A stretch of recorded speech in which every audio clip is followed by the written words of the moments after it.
ते मला असं वाटतं रवींद्र चव्हाण यांनी जे विधान केलं आहे हे राजकारण आता कुठल्या स्तरावर चाललं आहे हाच प्रश्न सगळ्याला पडलेला आहे. दुर्दैवी आहे, त्यांनी असं विधान करायला नको होतं आणि लातूरची ही संस्कृती नाही आहे, किंबहुना महाराष्ट्राचीच ही संस्कृती नाही आहे. या विधानाचा मी निषेध करतो आणि त्याचा निषेध सर्वत्र होतो आहे अशी माझी माहिती आहे. भाजपाने काही गुंड प्रवृत्तीच्या लोकांना उमेदवारी दिली अशा प्रकारची चर्चा होती. नाही, भारतीय जनता पक्षानं महाराष्ट्रामध्येच आम्ही ऐकतोय, पाहतोय, वाचतोय की ज्या प्रकारे या निवडणुकीला ते सामोरं जात आहेत, त्यांचे उमेदवार हे बिनविरोध निवडून येत आहेत. ज्यांचे अर्ज मागे घेण्यात आले त्यांनी असं सांगितलं की आम्हाला धमकावण्यात आलं.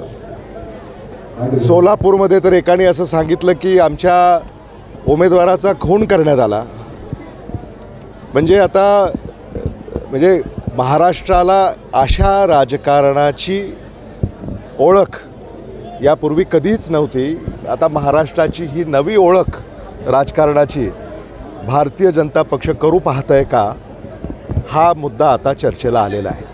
आज परत एकदा संभाजीराव पाटलांनी भाषणामध्ये आपल्यावरती टीका केली की काँग्रेस आम्हाला बाहेरचं म्हणतात, पण स्वतः काँग्रेसचे नेते बाहेरचे. आम्ही देशमुखांचं घर लातूरमध्ये नाही असं नाही, आता शेवटी काय, मी त्यांना तेच अनेकदा सांगतोय की संभाजी पाटलांनी मुद्द्याचं बोललं पाहिजे. जे मुद्देच निवडणुकीचे नाही आहेत त्या मुद्द्यांना ते का स्पर्श करतायत आणि म्हणजे त्यांचा, माझा आणि मतदारांचा वेळ का वाया घालवत आहेत ते.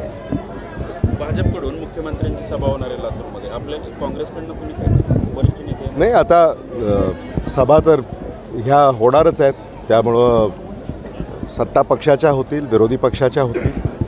त्यामुळं काही दिवसामध्ये स्पष्ट होईल की आमच्याकडनं कोण येणार आहे, त्याची कल्पना आम्ही आपल्याला देऊ. एबीपी माझा, उघडा डोळे बघा नीट.